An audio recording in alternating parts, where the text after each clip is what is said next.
पुइलो रे सनम को जोहार नवा वीडियो रे सनम को सगुन दाराम अड़ी दुख बेवरा माने नेल लेखान अड़ी आश्चर्य बुझाक कना हाहाड़ा के बुझाक कना बरपदा हॉस्पिटल ना घटना कना मिटंग बूढ़ी गो आते इदी कनाय चेन एम लैया मासे लैम निया मांग रे मिटंग घटना बन आंजम ले पूरा वर्ल्ड रे ओना दो चांचल्य सृष्टि ले ओना दो हुई कना जीतू मुंडा कथा उनी दो केउझर डिस्ट उड़ीसा रिनिक कनाय कोंकाड़ अजी मिश्रा ते कोंकाड़ ते ताड़ा उड़काव कते बैंक ते इदिले बैंक वाला पैसा बाको एमाय कान थाहे प्रमाण को कोय कान थाहे चेन प्रमाण एमो ओना खातिर ताड़ा उड़काव कते इदिले इना परे प्रशासना मेन खुले लेना इना परे डोनेशन को एमा दिया और ओना पैसा को एमा दिया उन जोखा दो चेन हो डेथ सर्टिफिकेट को बांग लगाव लेना माने कथा बुझाव ताबन पे मांग नोडे मिटन घटना घटा इना परे प्रशासन दे कमिया इना मांग रे दो बाई कमिया तो नोआ उनकान केस गे जहाँ घटना बरपदा पास्टा को सेटर आकना ओना दो गो कते को इदी कना माने उनकिन दो फैमिली मेंबर कना कि चेदा से आज चलाते आर मिटन बहु कुड़ी मेना उनी दो आज एरा कनाय आर आज मेनाया आर मी हळे गाबला कदे उनी दो बयस के बुझक कनाय आज आयो लका गे बुझक कनाय तो भाबी तबन पे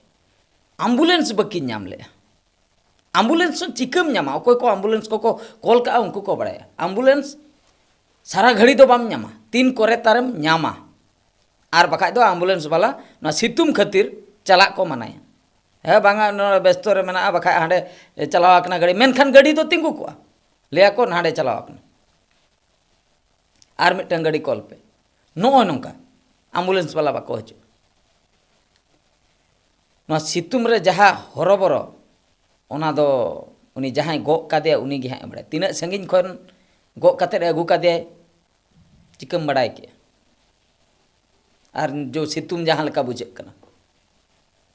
आदो नोंडे दो ओकोयम दोसिया सिस्टम बाम दोसा ना सिस्टम खराब गया मेनते सरकार बाम दोसिया से थीर को आम नोआ को चितर नेल कते थीर को जहाँ हुई कना हुई हो चलो ठीक गया उनका दो बांग नोंडे रोड दो हुई गया एम्बुलेंस बनू का और जुदी बनू चेदा एम्बुलेंस बापे एम और किछु एम्बुलेंस एम पे हॉस्पिटल रे जुदी एम्बुलेंस सटक कना ओना बाखरा हो बांग अच्छा नुई पाले तरह एम्बुलेंस कॉल बाय बड़ाया ओका लका को कॉला मोबाइल हो मेना आसे बनू ओना हो गारंटी बनू तो जहां ठे मोबाइल बनू उनी एम्बुलेंस बाय कॉल दड़ा जहां ऑल पढ़ाओ बाय बड़ाय का मोबाइल को बाय यूज आए तो उनी बाखरा दो एम्बुलेंस तो हाँ कुकमु कान गया उनी दो ओना ना फैसिलिटी दो बाय नाम दाड़े तो उनी गेसन बाय नाम दाड़े मेनखान उनी जहां थ्रो तेगे तो नाम दाड़े तो उनी मा जहां के मेन का कोय ओड़ा सुर को कटी कॉल पे बखाय दो हंकाय पे हंकाय पे 108 कॉल पे लई का गया है उनी ओकोय हम खुशी दो बाको बुझे जे गो कते उनी अगु याय हॉस्पिटल ते नोआ जहां लका रूठी सितुम टाइ टाइ सितुम नोंका सितुम रे गो कते अगु दो खुशी दो हाँ उनी दो बाय बुझे कथा दो हुई करा एम्बुलेंस बांग सेटर को नुई पेशेंट रे सीरियस को आर बखाय दो एम्बुलेंस के माने एम्बुलेंस वाला मना का ले बंचे नो नोका घटना हुई आदो बरसिन लहा रे आबो नोआ भोज दिसम ने मिटंग एमएलए गे माने किछुगान जिनिस डोनेट ले आय ओना हॉस्पिटल ते किछुगान जिनिस मेन दो कूलर डोनेट ले आय संजोड़ी मुर्मू उनकिन दो हाँ बंगरीपोसी ओंडेन किन एमएलए कना किन ओना ब्लॉक रिन ओना विधानसभा मंडल रिन ओंडेन किन एमएलए कना किन मेन खाना बरीपदा रे उनकिन किन डोनेट ले नो दो अड़ी सरहाव रना कथा जहू डोनेट के किन कूलर पेशेंट बकरा किन उयहर तियु का मेन खान उनकिना एरिया दो हाँ बरीपदा तो बांग कना उनकिना एरिया दो मेना का कुड़ीओना मेना का सामाकुंटा मेना का बंगरीपोसी मेना का नोआ जहाँ एरिया उनी चेदा बा एमो कना कथा दो हुई कना नोआ बारीपदा जहाँ एरिया जहाँ एमएलए अंडर रे चला कना उनी हो तो किछि डोनेट एम दरकार जुदी हो बाय एम तो कमी रहो कमी पे डोनेट फोनेट बापे एम रहो नोंडे तो हॉस्पिटल रे नोंडे एम्बुलेंस बांग नामो कना होड़ गो कते को इदी को नोआ कोई और लाजो पड़ा कथा चेद माने 24 वर्ष बीजेडी शासन किए 24 वर्ष शासन किए नितो धबी नौका परिस्थिति रे मेना को होड़ चेन हो बाय ठीक लेना ओना मिटंग पीढ़ी चलायना ठीक गया ओना खातिर सरकार बन बदल किया उनी मा बाय दाड़िया कनाय उनी शासने बनाए उना बाबन कुसिया उना खातिर सरकार बन बदल किया अड़ी नापाय कथा अड़ी बेस पदक्षेप मेनकान बार सेरमाय हुएन गया नुई सरकार नुई हो इनका गया हनी बाई कराव ले नुई हो बाई कराया हनी ओका कोई कराव ले नुई ओना कोई कलरे चेत चलुआ कना नोआ दो बय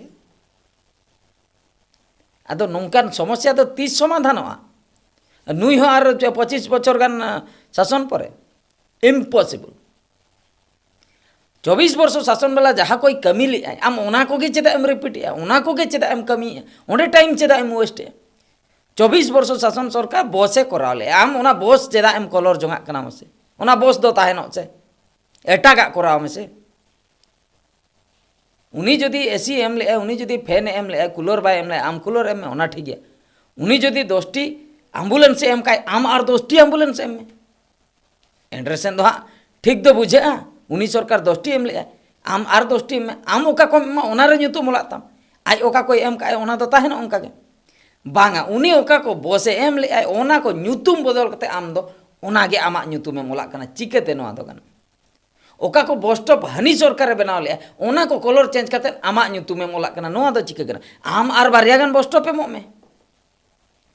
तो नो हुयुक कना प्रॉब्लम ओना खातिर अब अवस्था तो निंके गे आ जुगे जुगे निंके गे ताहे को हॉस्पिटल मिटंग नोंडे बरपदा अब भोज दिसो रे मिटंग नोंकान हॉस्पिटल बनुआ जहा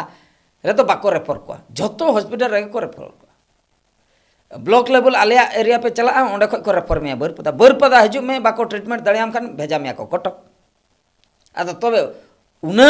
एमएलए एमपी ताहे कातेन चे लाभ कटक गे जुदीम दला नोंडे नोंकान हॉस्पिटल बनाव पे जेमन रेफर के बाय हुयुआ नोंडे झोतो डॉक्टर को ताहे को झोतना ट्रीटमेंट नोंडे हुयु नासेना सीरियस खान के रेफर उनको मा कमी को छुट्टी ना रेफर के दिया को नुई पेशेंट हांडे कटक सेटर बड़ाते आत्रा रे गुजे तो नो नोका परिस्थिति चला कना ओना खातिर तेहेन तो नोंकान चितर तो नेलोगो कना गो कते इदी कनाय उनी आयताय तीना दुख बुझे कना आदो नुकु को नेल कते को हाहड़ा को बुझे ऐसे बंगा बइन लई दड़ा लाजाव बुझे कता लाजा पे एमएलए एमपी कते नो नोका लाजा पे हॉस्पिटल ना सिचुएशन इन में लईआ जुदी एमएलए एमपी झोतो हड़ मने केटे कते पिया जिनिस रे पे कमिया से सिस्टम पूरा बदल उतरो पिया दो हुयुक ना मिटंग दो हुयुक ना एजुकेशन ऑल पढ़ाओ चेतान रे ओका करे स्कूल बनो स्कूल बना पे नोडे मा उल्टे कना स्कूल बंदो कना स्कूल बना पे से आर मिटंग हुयुक ना हॉस्पिटल जहां रे पेशेंट को चला जेते हॉस्पिटल पे बना दड़ा जेते डॉक्टर पे अपॉइंटमेंट दड़ा को स्कूल हुईना हॉस्पिटल हुईना इना परे यूथ को जहां तिना मेना को उनको जदी कटी रोजगार पे जोगाव दड़िया को से इना खान गे अडिगान प्रॉब्लम सॉल्व अच्छा गिद्रे को पढ़ायना नोते हॉस्पिटल रे हो रेंगे हर को ट्रीटमेंट ना असुविधा टाइम रे आर जो नुको बेकार कोड़ा कोड़ी को कता है ना उनको कटी रोजगार को नाम के खान चिकैना फैमिली ना टेंशन चाबायना फैमिली हर आदो उन कमी बांग हुया को नुको रोजगार तको अचुल दड़िया कथा तो हुई कना ना जुदी ने इनिया को चेतान रे नासेना से पे कमी अडिगान चेचवा मेनखान नोआ को मेन मुद्दा चेतान रे कोई हो बाको कमी एटा को कमी अड़ी दुख बुझे कना नोंकान चितर को नेलते चे एम लिया नोआ वीडियो नेल कते कमेंट ताबन पे नोआ वीडियो दा नोतरे गिन मुचे रे सनाम को गॉड जोहार।